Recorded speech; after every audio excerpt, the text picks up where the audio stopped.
So this is another method for evaluating integrals that have something that's in one of these forms, or possibly something raised to a power that's fractional that has a 1/2 somewhere in it. All of these are things that look similar to inverse trig derivatives, but they are not inverse trig derivatives. So just keep that in mind, that these are not inverse trig. Okay, they can look similar, but make sure that you're trying your u substitution with an inverse trig function first, and if that doesn't work, then try one of these three things. Okay, and all of these are based on Pythagorean identities, just kind of rearranged, and you'll see why putting these into these trig functions, it starts to look a little bit messier, but it actually allows us to integrate. So on this first one right here, I do see a 9 minus x squared under the radical in the denominator, which first makes me think sine inverse. However, if it were a sine inverse, I wouldn't have this extra x squared on the outside. So then if we think, well, what if it's just 9 minus x squared as u, and then like a u to the negative 1/2 problem? Well, then I would need an x on the outside, actually a negative 2x, but it would have to be in the numerator, and again, I have an x squared down here. So you might be thinking, what about secant inverse? Two issues with this being the derivative of secant inverse. One is that these are in the wrong order. We have to have the u squared minus the constant for a secant inverse derivative, and there's only a single u on the outside, not a u squared, but here u would be just a single x. Okay, so none of the trig inverse functions work, so we're going to try one of these. Okay, because I have a constant minus a variable term, I'm under my radical, I'm looking at this first one right here. So I'm going to let u be, so it says a times sine of theta. So my a is the square root of this, which is 3. So u is equal to, actually, sorry, let's identify u first. So u is the square root of this part, so u is x, okay? And we are going to set that equal to a times sine of theta, because our a value, let's make a note there, a value is 3. Okay, so if u, or x, is 3 sine theta, then du, or dx, is the derivative of this, which is 3 cosine theta, and then times the differential d theta. Okay, so let's substitute everything in here to be in terms of this, right? So that's going to give me my 1 over, which that one's going to change in a bit, but that's fine. So x squared is going to be this quantity squared, so that's going to be 9 sine squared theta. And then I've got a square root of 9 minus, that's my a squared, I don't need to put it in terms of a, like I don't need to write the letter a, minus x squared, so minus 9 sine squared theta. And then my dx is 3 cosine theta d theta. So that's going to go up here. So 3 cosine theta d theta. Okay, now with trig, let's do some simplification. Switch colors. I have a 3 here, and I have a 9 down here. Actually, let's deal with this part right here, and then we'll worry about the coefficients. So root 9 minus 9 sine squared, I know that's the same thing as root 9 times root 1 minus sine squared. And for my Pythagorean identity, I know that 1 minus sine squared is cosine squared, so this becomes 3, and then the square root of cosine squared theta, which is just cosine. So everything right here is replaced with 3 cosine, okay? Which is convenient, because then that 3 cosine will reduce with the 3 cosine that's in the numerator, and I still have a 9 left over in the denominator, which is fine. I'm going to move that 9 to the outside. Let me move that over. So 1/9, and then I have a 1 left over in my numerator, so now I have a sine squared theta and times 1. Everything else is gone. Okay, so d theta in the numerator. Okay, and then this, move over a little bit. This is equivalent to 1/9, and then 1 over sine squared is the same thing as cosecant squared.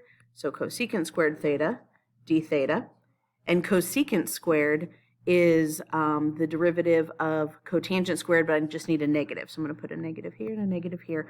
So we get negative cotangent theta plus c. Okay, now this is in terms of theta. I do need to go back to being in terms of the original variable x. So I'm going to have to do something else from trig here. Okay, So let's go back over here for a second. We are going to draw a right triangle because we need to figure out what cotangent of theta is based on this relationship right here. So I have a right triangle with theta right there, and then it says that x equals 3 sine theta. That's the same thing. I'm going to divide both sides by 3 as saying sine of theta is equal to x over 3. So that's going to let me label 2 of the 3 sides of my triangle. So sine opposite over hypotenuse. So this is an x, this is a 3, and then this is root 9 minus x squared, excuse me. Okay, so what am I looking for? I'm looking for negative cotangent. Cotangent is adjacent over opposite, which is this over this. So it's negative root 9 minus x squared all over x plus c. Okay, so let's do one more of these examples. And here I'm looking at, so I have x squared minus 4x cubed inside my radical. That's the same thing as, saying the square root of that whole thing, and then the whole radical is squared. So let's move that 3 out to start with. X squared minus 4x does not quite look like any of these. However, I do know it's something I can complete the square with. So I can write this as the integral of 1 over the square root, let me put parentheses around this, of x minus 2 squared, and so that would be x squared minus 4x plus 4. So I need to subtract 4, and then that whole thing is cubed, and then a dx. Okay, so now this is my u, and this is my, well, it's u squared actually, and then this is a squared. So that means that I'm going to come over here. A is equal to 2, u is x minus 2, and we are going to set that equal to, so I'm looking for root u squared minus a squared, which is this one right here. So I'm going to set it equal to a secant theta. Okay, so that equals 2 secant theta. And then du, which would just be dx here, is equal to 2 secant theta tangent theta d theta. Okay, so then now let's do our substitution. We've got the integral of 1 over square root of, and then u squared would be 4 secant squared theta minus a squared is still 4, and then the dx gets replaced by all of this. So times 2 secant theta tangent theta d theta. Okay, and then I do some simplifying here. So down here, I know I can factor out a 2, and I'm left with secant squared theta minus 1. Oh, I'm sorry, I forgot the cube on that whole thing. Okay, secant squared theta minus 1, which is the same as tangent squared. So, and then the square root of tangent squared is just tangent. So this whole thing right here is tangent theta.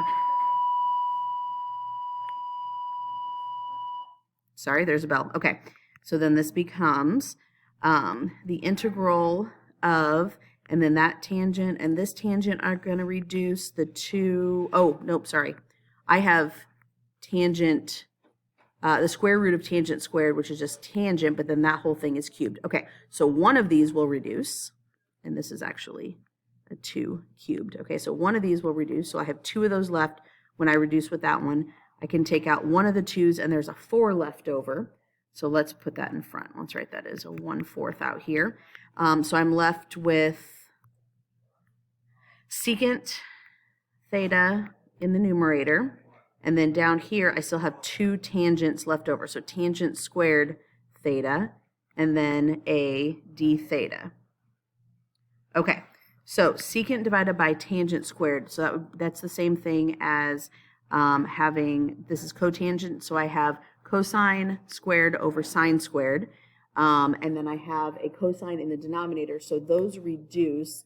I'm going to move that up. I'll have 1 cotangent left over, and then I'll have a sine left in the denominator, which is cosecant. So I have 1/4, and then I have a cotangent theta times cosecant theta d theta. Again, if you need to change it to sine and cosine and then reduce, you'll get to the same thing. Okay, this is the derivative of negative cosecant.